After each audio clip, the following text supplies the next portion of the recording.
세상을 움직이는 100가지 법칙. 이영직.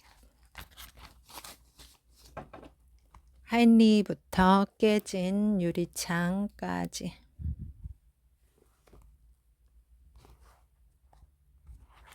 하인리 법칙. 제비가 낮게 날면 곧 비가 온다. 어린 시절에 어른들로부터 자주 듣던 말. 제비가 낮게 나는 것은 먹인 잠자리가 낮게 날기 때문. 잠자리가 낮게 나는 것은 공중에 습기가 많아 날개가 젖기 때문. 잠자리는 잘 보이지 않지만 제비가 낮게 나는 것은 쉽게 목격할 수 있기 때문에 제비가 낮게 날면 비가 온다고 한 것이다. 이처럼 세상 모든 것은 징후를 앞세우며 다가온다. 그리고는 흔적을 남기고 사라진다. 2008년 5월 12일 중국 스촨성에서 일어났던 대형 지진. 지진이 올 때는 어느 순간 불쑥 오지 않는다. 징후들을 앞세우고 초기 미진까지 앞세우면서 일어난다. 당시 스촨성에서 일어난 지진은 강도 7.8로 이는 30년 만의 대지진이었다. 스촨성 지진 역시 발생하기 전에 여러 징조들이 나타났다. 보름 전 후베이 은스시에 있는 관인탕 저수지에서는 8만 톤가량의 물이 흔적도 없이 사라지는 기이한 현상이 발생했다. 목격자에 의하면 오전 7시경 고요하던 저수지의 물이 갑자기 소용돌이 치더니 모두 사라졌다고 한다. 이는 저수지 바닥이 갈라지면서 일어나는 전형적인 지진 징후들 중 하나이다. 진앙지 인근에는 우물물의 수위가 갑자기 높아졌으며 지진 발생 며칠 전에는 강물의 온도가 뜨거워지는 현상이 나타났다고 한다. 이는 지층의 변화가 생기면서 나타나는 지진의 징조들. 이것을 보고 주민들은 지진의 징조라며 당국에 대책을 요구했으나 당국에서는 이틀 연속 비가 내리고 수온이 상승했기 때문에 두꺼비들이 산란과 부화를 위해 이동하는 것이라며 주민들을 안심시켰다.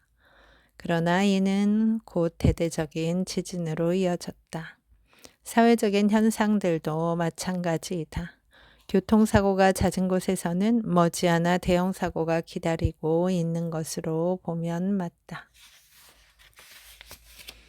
이것을 처음 통계적인 법칙으로 정립한 사람은 하버드 윌리엄 하인리. 미 해군 장교 출신의 하인리는 보험회사에서 보안감독관으로 산업재해 관련 일을 하고 있었다. 크고 작은 각종 산업재해를 보며 그 사고들 사이에는 어떤 상관관계가 있을 거라는 느낌을 받게 되면서 본격적인 연구에 착수했다. 그에 의하면 한번 대형 사고, 이를테면 산업재해로 사망사고가 발생했다면 그 이전에 동일한 원인으로 인한 부상이 29건 발생하였으며 부상으로까지 이어지지는 않았지만 사고가 날 뻔한 경우가 300건 정도가 있었다는 것. 1929년에 발표된 이 논문은 하인리 법칙으로 명명되었다. 하인리는 또 사고로 인한 재해 비용에 대해서도 통계적으로 의미 있는 가설을 내놓았다. 하나의 사고로 인해 재해가 발생할 경우 그 비용은 직접 비용이 하나라면 간접 비용은 넷이라는 것이다. 따라서 재해 비용 전체를 계산하려면 직접적인 손해 비용에 곱하기 5를 해야 한다. 눈에 보이는 직접적인 손해보다 보이지 않는 간접적인 손실이 더 크다는 이야기다. 이 법칙은 자연현상, 사회현상 모두에 적용되는 법칙으로 어떤 사회적인 큰 사건이 일어날 때도 특정 사건이 어느 날 갑자기 나타나는 것이 아니라 이를 암시하는 작은 사건들이 잇따라 지나간다는 것이다. 마라톤의 법칙. 마라톤은 42.195km를 달려야 하는 고된 스포츠. 마라톤 코스에 35km 지점이 되면 체력은 거의 바닥나고 오직 정신력으로만 달린다고 한다. 이 시점에서 선수들은 몇 개의 그룹으로 나누어진다. 선두 그룹, 중위 그룹, 후위 그룹으로. 선두 그룹 중에는 가장 앞선 선두주자가 있고 그 뒤로 다시 서너 명이 선두 그룹을 형성하고 있다. 이 경우 우승을 차지하는 선수는 선두를 달리는 선수가 아니라 대부분 선두 그룹을 형성하면서 2, 3위를 달리는 선수라고 한다. 이는 오직 심리적 요인 때문이다. 선수는 우선 뒤따르는 선수의 신경을 쓰느라 심리적으로 불안하고 에너지를 많이 소비하게 된다. 반면 2, 3위 선수는 선두만 보고 달리면 되기 때문에 마음이 아주 편하다고 한다. 그래서 마지막에 역전을 허용하는 것이 마라톤이다.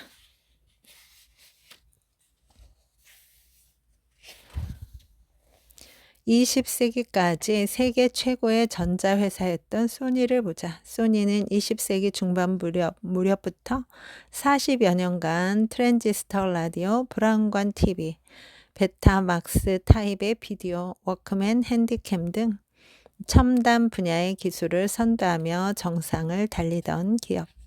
정상에 서면 두 가지 형태의 반응이 나타난다. 하나는 앞선 주자가 없으니 어디로 달려야 할지 몰라 방향을 잃는다. 다른 하나는 이제 힘들여 올랐으니 좀 쉬어가자는 무사한 일이 고개를 든다. 여기서 소니가 모색한 방법은 탈전자화였다. 전자로서는 세계를 제패했으니 좀 쉬어가자는 의미도 내포되어 있었을 것이다. 탈전자, 말로는 전자와 예술의 결합을 했으나 내막은 전자를 무시하는 분위기의 일색이었다. 소니의 탈전자화는 1982년 오가 노리오 회장이 취임하면서 더욱 가속화되었다. 알다시피 노리오 회장은 전자의 전자도 모르는 오페라 가수 출신, 동경대 음악대를 나와 독일 유학을 했고 유학 시절 세계적인 지휘자 카라얀과도 신분이 깊었다. 카라얀의 임종을 지킨 것도 오가였다. 그런 회장이 취임했으니 기술자들이 설 자리는 크게 좁아졌을 것이다. 아마도 소니 역사상 기술자들이 가장 천대받은 시기가 오가 회장 시절이 아니었을까?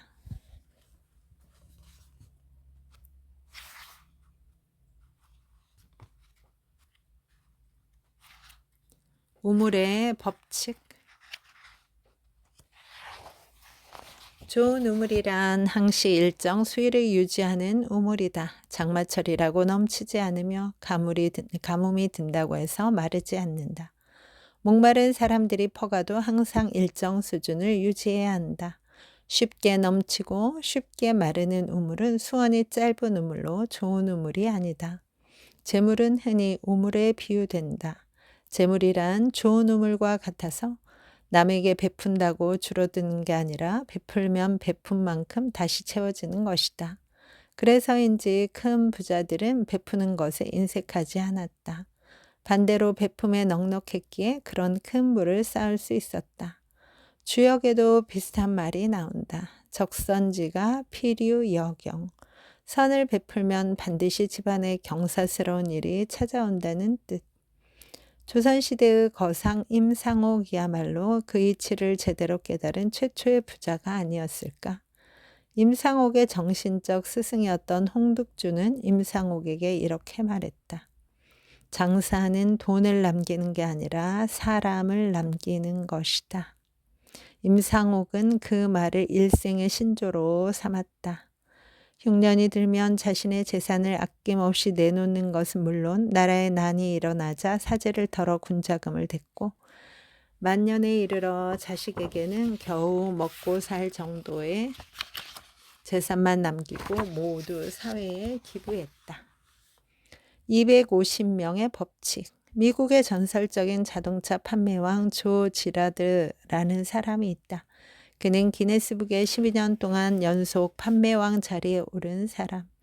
가난한 집안에서 주정뱅이의 아들로 태어난 그는 아버지의 구타에 못 이겨 고교를 중퇴해 구두 닦기로 첫 직업을 갖게 된다.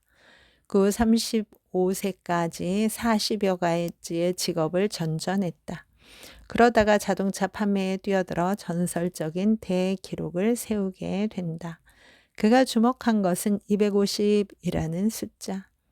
어느 친지 결혼식장에 갔더니 모인 사람의 숫자가 250명이더라는 것.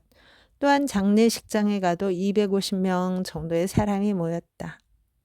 길 흉사에 모이는 사람의 수가 250명. 왜 그럴까?